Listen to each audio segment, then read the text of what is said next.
উপদেষ্টা মাহফুজ এবং আসিফের উপদেষ্টা পদ চলে যেতে পারে, সেই ঘটনা কিন্তু শুরু হয়ে গেছে, সে প্রেক্ষাপট তৈরি হচ্ছে। দর্শক, ছাত্র উপদেষ্টাদের প্রয়োজন হয়তোবা ফুরিয়ে আসছে। দর্শক, একটা কঠিন ঘটনা শুরু হয়ে গেছে। এটা নতুন বাংলাদেশ। এই ঘটনার পর উপদেষ্টা পদে টিকবেন হাসিনার আমলের মতো যতই দুর্নীতির অভিযোগ আসুক, হাসিনা যাকে চাইবেন সে থাকবে, হাসিনা যাকে চাইবে না সে থাকবে না, মানে এটা সম্ভবত আর হচ্ছে না। দর্শক, আসিফ মাহফুজের বিরুদ্ধে আগে থেকেই দুর্নীতির অভিযোগ। তার বিশেষ করে আসিফের এপিএস কোটি কোটি টাকা কামিয়েছে, এই অভিযোগে তাকে অলরেডি বরখাস্ত করা হয়েছে। আমরা বলেছিলাম যে বরখাস্ত সমাধান হয়, তদন্ত করতে হবে। এখন দেখেন, একজন উপদেষ্টার বা মন্ত্রীর এপিএস, তিনি কোটি কোটি টাকা দুর্নীতি করেছেন। এটা কি মন্ত্রীর অগোচরে? মন্ত্রী কি এতে ফেসে যেতে পারে না? ফেসে যেতে পারে, যথেষ্ট সম্ভাবনা রয়েছে। এখন ছাত্র উপদেষ্টাদের নাম ভাঙিয়ে অনেক দুর্নীতি হয়েছে। দুর্নীতি একটা বিষয়, এখন দুদকে তদন্ত হচ্ছে। দর্শক, খবর, দুই উপদেষ্টার সাবেক এপিএস কিউকে ডেকেছে দুদক। মানে দুদক তদন্ত শুরু করেছে। এখন একটা মজার বিষয় আছে, দেখেন, এখন দুই উপদেষ্টার সাবেক এপিএস পিউকে, দুই উপদেষ্টা বলতে এখানে কিন্তু মাহফুজ নাই, আসিফের উপদেষ্টা আছে আর একজন স্বাস্থ্য উপদেষ্টা। এখন এরা দুর্নীতি করেছে, এটা আমরা একেবারে আমাদের চোখের সামনে, আমরা জানি, এরা আমাদের পরিচিত ভাই ব্রাদার। এই যে এপিএস পিও, এরা মহা দুর্নীতি করেছে।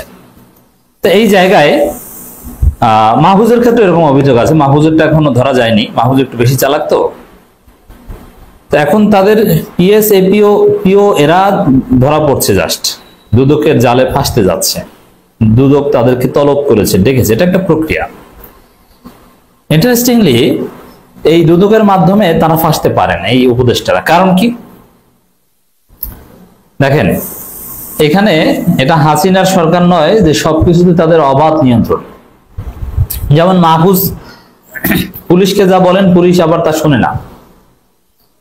পুলিশের সামনে বসে পানির বোতল মারেন, পুলিশ কিন্তু তাকে ধরে নাই। কারণ, এবং এটা সরকারের লোকজনও বলছে। কিছুদিন আগে মাহফুজ নিজেই ফেসবুক পোস্ট দিয়ে জানিয়েছেন যে ডিসেম্বরের পর থেকে রাজনৈতিক দলগুলো সহায়তা করছে। এর মানে সরকারের বিভিন্ন উইং উপদেষ্টাদের কথা শুনছে না। বিএনপি পন্থী লোকজনই সব জায়গায় বেশি, আবার জামাতপন্থী লোকজনও মোরালেস আছে। এখন দুদকে কিন্তু বিএনপি পন্থী লোকজন অনেক। দুদকের টপ অফিসিয়ালসদের একটা বড় অংশ বিএনপি পন্থী লোকজন। তো বিএনপি তো আগেই এই ছাত্র উপদেষ্টাদের পদত্যাগের শর্ত দিয়েছে। এখন এদের দুর্নীতির কোনো খবর এই বিএনপি পন্থী দুদকের কর্মকর্তারা ছাড় দিবে বলে মনে হয় না। এটা একটা বিষয়। এবং মন্ত্রীরা, উপদেষ্টারা ফোন দিয়ে এই বিএনপি পন্থী অফিসারদের ম্যানেজ করতে পারবে বলেও মনে হয় না। আবার জামাতপন্থীরা এখন ক্ষিপ্ত হবে, স্বাভাবিক। অতএব বিএনপি জামাতের লোকজনই তো প্রশাসনের সব জায়গায়। তারা যদি এই উপদেষ্টাদের অপরাধকে ধরতে চায়, তারা যদি ছাড় না দেয়, এটা ধরা পড়বে না, এদের উপদেষ্টা পদ থাকবে না। গণ অধিকার পরিষদ আগে থেকে পদত্যাগ চাইছে। বিএনপি এই ছাত্র উপদেষ্টার প্রতি ক্ষুব্ধ। এই ছাত্র উপদেষ্টাদের পক্ষে ছিল শুধু জামাত আর এনসিপি, এরা তো থাকবেই। তা শেষ পর্যন্ত পরিস্থিতি যেদিকে যাচ্ছে, তাতে দুদকের জালেই এই আসিফ মাহফুজরা ফাঁসবেন। দুর্নীতির অভিযোগ, দুর্নীতির তদন্ত, বা তাদের বিরুদ্ধে সামনে আরো, এই মাহফুজ আসিফের বিরুদ্ধে সামনে আরো অনেক অভিযোগ আসবে। এখন চূড়ান্ত প্রমাণিত হওয়ার আগেই তাদের পদ ছাড়তে হবে, কারণ তদন্তের উপর তাহলে প্রভাব বিস্তার করবে তারা। এই কারণে পদ ছাড়া উচিত। কিছুদিন পর দেখবেন, এই জুন মাসের শেষের দিকে বিএনপি এবং জামাত নির্বাচন নিয়ে নাড়াচাড়া দিবে যে দ্রুত নির্বাচন চাই। তখন এই আসিফ মাহমুদ এবং এই মাহফুজের অনেক দুর্নীতি সামনে আসবে, কারণ তারা এটা ঠেকাতে চাবে। আর আগে নির্বাচন ঠেকাতো জামাত, এখন তো জামাত নির্বাচন ঠেকাবে না। জামাতের অনেক লোকজন অলরেডি বলা শুরু করেছে, এই মাহফুজ যা শুরু করেছে এর চাইতে বরং নির্বাচন হোক। নির্বাচন হলে জামাত জোট করে বা যারা ক্ষমতা আসবে তাদের সাথে একটা আন্ডারস্ট্যান্ডিং ও বিরোধী দলে যেতে পারবে। এখন এই অনির্বাচিত সরকার, এরা নিজেদেরকে বিশাল কিছু মনে করছে। আমিরে জামাতদের কিছুদিন আগে নির্বাচনের দাবি করেছিলেন, এতে আমরা ক্ষিপ্ত হয়েছিলাম। এখন অনেকেই বলছেন যে না না ঠিক আছে, ওই আমিরে জামাতের নির্বাচনের দাবি ঠিক আছে, এইসব মাহফুজ টাফুজ ওরা শুরু, ওরা বুঝুক যে উপদেষ্টা পদটা চলে গেলে কত ধানে কত চাপ। উপদেষ্টা পদে থেকে হুমকি দেয় শিক্ষকদের, শিক্ষার্থীদের, নারী শিক্ষার্থীদেরকে, তাদেরকে পিটায়। উপদেষ্টা পদটা যাক না, জনগণ ওদেরকে কি সম্মান করে, কি আদর করে আমরা একটু দেখব। স্থানীয় সরকার মন্ত্রণালয় এবং যুব ও ক্রীড়া মন্ত্রণালয়ের উপদেষ্টা আসিফ মাহমুদ সজীব ভুইয়ার সহকারী একান্ত সচিব মোয়াজ্জেম হোসেন ও স্বাস্থ্য উপদেষ্টা নূরজাহান বেগমের ব্যক্তিগত কর্মকর্তা ছাত্র প্রতিনিধি তুহিন ফারাবিকে জিজ্ঞাসাবাদে, এই তুহিন ফারাবি কিন্তু রেড ক্রিসেন্টেরও মেম্বার, বোর্ড মেম্বার, ডেকেছে দুর্নীতি দমন কমিশন। একই সঙ্গে জাতীয় নাগরিক পার্টির সাবেক নেতা গাজী সালাউদ্দিন আহমেদ তানভীরকে তলব করা হয়েছে। এরা সবাই এনসিপি মাহফুজগং। তা মাহফুজগং এখন দুদকের জালে ধরা পড়ছে। দুদক মহাপরিচালক নিজেই এই তথ্য জানান। দুদক মহাপরিচালক বলেন, তুহিন ফারাবি এবং মাহমুদুল হাসানকে 20 মে জিজ্ঞাসাবাদের জন্য ডাকা হয়েছে। এছাড়া গাজী সালাউদ্দিন আহমেদকে 21 মে এবং মোয়াজ্জেম হোসেনকে 22 মে জিজ্ঞাসাবাদের জন্য ডাকা হয়েছে। উপদেষ্টা আসিফ মাহমুদ সজীব ভুইয়া, সহকারী একান্ত সচিব মোহাম্মদ মোয়াজ্জেম হোসেন এবং উপদেষ্টা নূরজাহান বেগম ব্যক্তিগত শহরে প্রিয় ছাত্র প্রতিনিধি তুহিন ফারাবি সম্পর্কে দুর্নীতির অভিযোগ অব্যাহতি পান। দুর্নীতির অভিযোগ তাদের বিরুদ্ধে, উপদেষ্টাদের বিরুদ্ধে দুর্নীতির অভিযোগ আসে সময়ের ব্যাপার, আসবে এই জুন মাসের শেষের দিকে আসবে। ছাত্র উপদেষ্টাদের দিন ফুরিয়ে যাচ্ছে, এরা থাকতে পারবে না। যদি ডিসেম্বর নির্বাচন না হয়, একটু লেট হয়, ডিসেম্বর নির্বাচন হলে সে পর্যন্ত হয়তো বা টেনে টুনে থাকতে পারবে। ডিসেম্বরে নির্বাচন না হলে, সরকার যদি প্রলংড হয়, তাহলে কিন্তু আসিফ এবং এই মাহফুজদের নিয়ে এই সরকার কিছুতেই চলবে না। উপদেষ্টা মাহফুজের কারণে বিএনপি জামাত আবার কাছাকাছি আসছে। মুহূর্তেই রাজনীতির দৃশ্যপট পাল্টে যাচ্ছে, পাল্টে যেতে পারে। অবশ্য বিষয়টা এখন পর্যন্ত ওইভাবে প্রকাশ্যে আসেনি। আমরা যারা একটু ভিতরের খবর জানি, আমরা তথ্যগুলো পেয়েছি।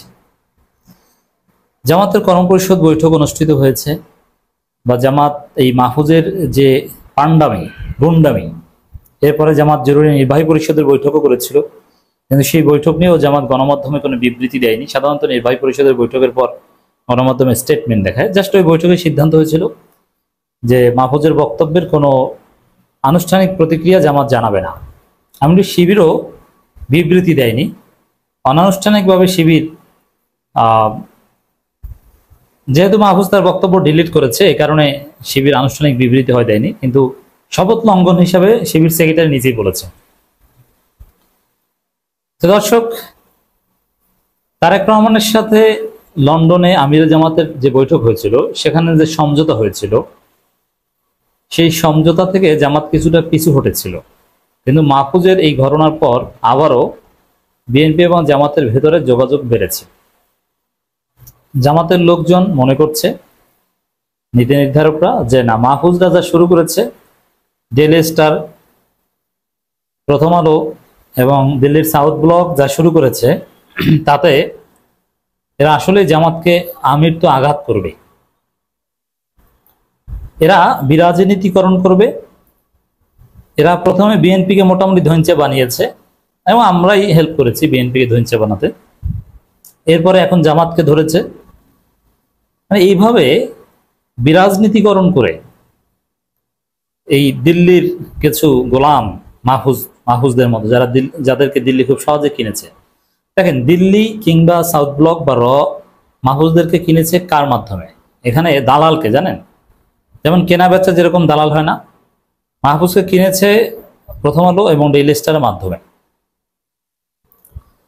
এই জায়গাটায় জামাত মনে করছে যে বিএনপির যে দ্রুত নির্বাচনের দাবি, যে দ্রুত নির্বাচন, এমনকি আগামী বছর জুনের মধ্যে নির্বাচন হলো, সেটা পুরোপুরি সুষ্ঠু হবে না, কিন্তু তারপরও বেটার কল্পনা করছে জামাত যে না, এই মাহফুজদের খপ্পর থেকে বা এই দিল্লির দালালদের খপ্পরের চাইতে বরং বিএনপির সাথে একটা সমঝোতার মাধ্যমে যদি নির্বাচন আদায় করে নিয়ে রাজনীতিবিদরা দেশ চালায়, সেটা ভালো হবে। এটা উচিত অনুচিত সেই কনক্লুশন আমি এত তাড়াতাড়ি যাব না, কিন্তু এরকম একটা চিন্তা জামাতের মধ্যে কাজ করছে। এখন পর্যন্ত আমি যেটা বলছি আপনারা প্রকাশ্যে দেখেন নাই, কিন্তু কয়েকদিনের মধ্যে দেখবেন যে জামাতের লোকজন আবারও দ্রুত নির্বাচন চাইবে। এমনকি সংস্কারের প্রতি জামাতের যে কমিটমেন্ট ছিল, সেই কমিটমেন্টের জায়গা থেকে জামাত অনেকটা দূরে সরে যাবে। মানে বিএনপি শুরু কথা বলবে, বিএনপির সাথে একটা আন্ডারস্ট্যান্ডিং, এটা আরো দৃশ্যমান হবে আগামী 3-4 দিনের মধ্যে। এটা আপনারা দেখবেন। যদিও মূল আন্ডারস্ট্যান্ডিং লন্ডনে হয়েছে, কিন্তু সেটা থেকে আবার একটু ডেভিয়েশন হয়েছিল। জামাতের লোকজনই সেটা চায়নি, আমিও জামাত চেয়েছিল।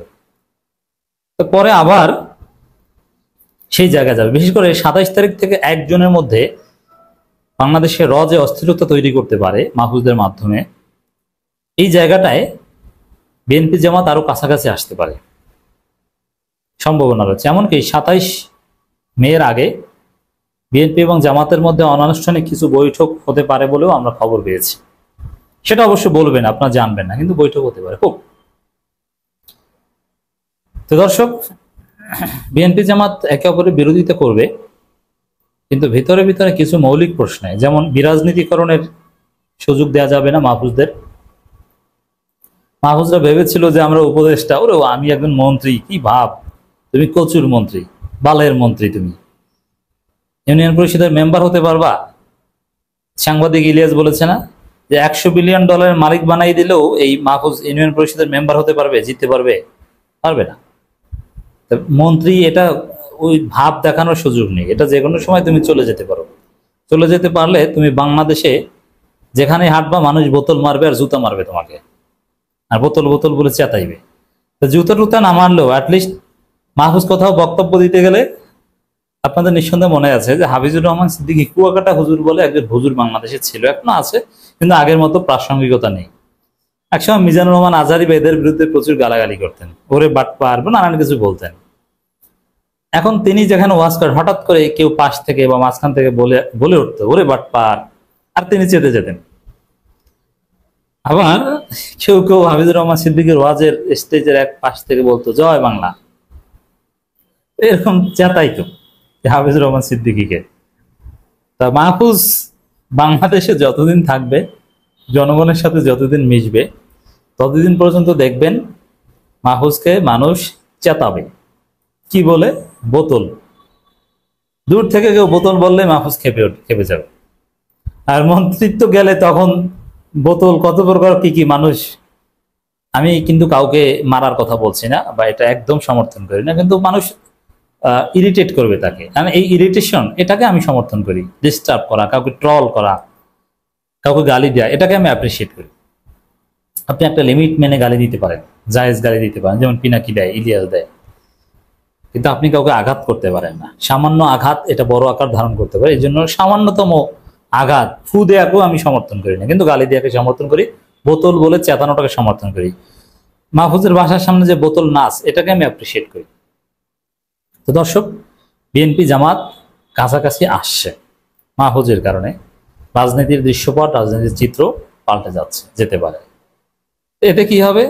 এতে দেশের ভালো হবে না, কারণ আমরা যে একটা পুরোপুরি সুষ্ঠু নির্বাচন চেয়েছি, আমরা যে একটা সংস্কার চেয়েছি, সেটা হবে না। কিন্তু মাহফুজদের 12টা বাজবে। মাহফুজরা রাজনীতিও করতে পারবে না, উপদেষ্টাগিরিও 12টা বেজে যাবে, ধরাটা খাবে মাহফুজ। তো দর্শক, কি করা উচিত? তাহলে করা উচিত বলে আমি মনে করি যে মাহফুজকে সরানোর চেষ্টা করা দরকার। আর মাহফুজকে সরানোটা খুব সহজ, আমি বলেছি। যেমন বিএনপি আগেই পদত্যাগ চেয়েছে এবং ক্ষুব্ধ, জামাত পদত্যাগ এখনো চায়নি, কিন্তু মনে মনে চায়। একই সাথে দর্শক, গণ অধিকার পরিষদ সংবাদ সম্মেলন করে পদত্যাগ চেয়েছে। জগন্নাথ বিশ্ববিদ্যালয়ের ছেলেমেয়েরা মনে প্রাণে পদত্যাগ চায়। এরা সবাই মিলে ইউনূসের কাছে গেলে, আর মাহফুজের যে সন্ত্রাসী কার্যক্রম, এগুলো স্ক্রিনশট, এগুলো প্রমাণ সহ ভিডিও রেকর্ড নিয়ে ডক্টর ইউনূসের কাছে যে যদি বিএনপি জামাত বিভিন্নর এরা চাপ দেয়, তাহলে মাহফুজকে সরিয়ে দিতে ইউনূস সরকার বাধ্য হবে। তারপরে সংস্কার হোক বা যা হওয়ার হোক, অথবা দ্রুত নির্বাচন হয়ে যাক। নির্বাচন শতভাগ ফেয়ার হবে না জানি, তার কিন্তু একটা বিষয় ঐক্যমত হোক যে ডক্টর ইউনূস আমাদের রাষ্ট্রপতি হিসেবে বা কিছু হিসেবে থাকবে, যে নির্বাচন হবে, নির্বাচিত সরকার দেশ চালাবে। অথবা বিএনপি তো বলেছে জাতীয় সরকার, জামাত তো বলেছে জাতীয় সরকার, সবাইকে মিলে দেশ চালাবে। তাহলে জাতীয় সরকার যেহেতু, তাহলে রাষ্ট্রপতি বা হেড অফ দি স্টেট বা head of the government professor Yunus, তাহলে আর কোনো সমস্যা থাকে না। মানুষের এখন আস্থা প্রফেসর ইউনূসের দিকে।